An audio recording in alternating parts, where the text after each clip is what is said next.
It's getting harder and harder to know what to say to all of you every week.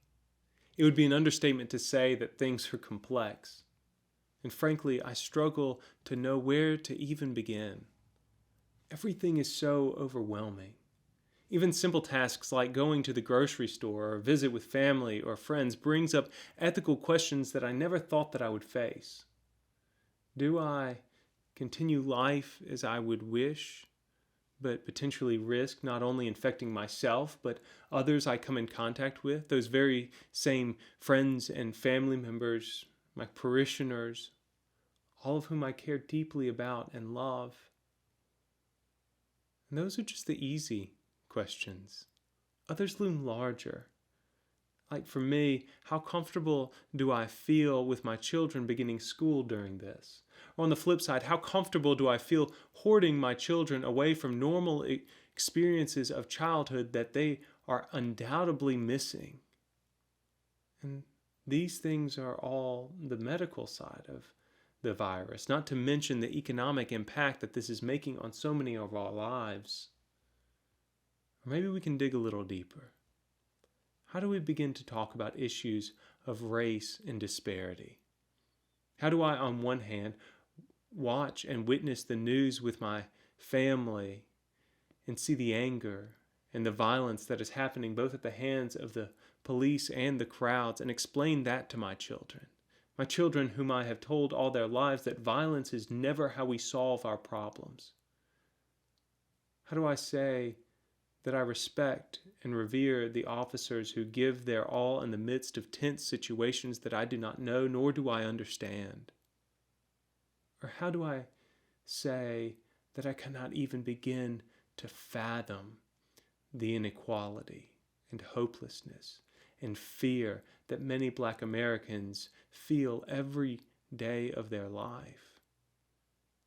And while my heart aches for the injustices of this world, my mind and my body don't have a clue how I should act in the face of all of this pain.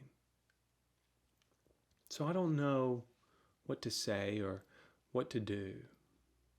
But I do believe that God is present in the midst of all of this. And like Dr. King once said, the arc of the moral universe is long, but it bends towards justice. And I do believe that we are in the midst of a new justice being enacted, though sometimes it is hard to see.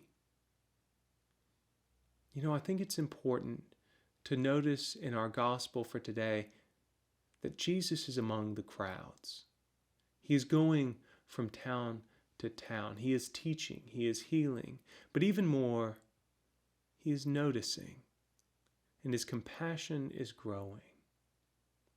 When he saw the crowds, he had compassion for them, because as the gospel says, they were harassed and helpless. When we do not know what to do, when we do not know where to begin, remember that Jesus' compassion fell on the harassed and the helpless. And one can safely assume that if Jesus were to come again today, we would find him with the harassed and the helpless. Jesus said to his disciples, "The harvest is plentiful, but the laborers are few." And then he sent those disciples out.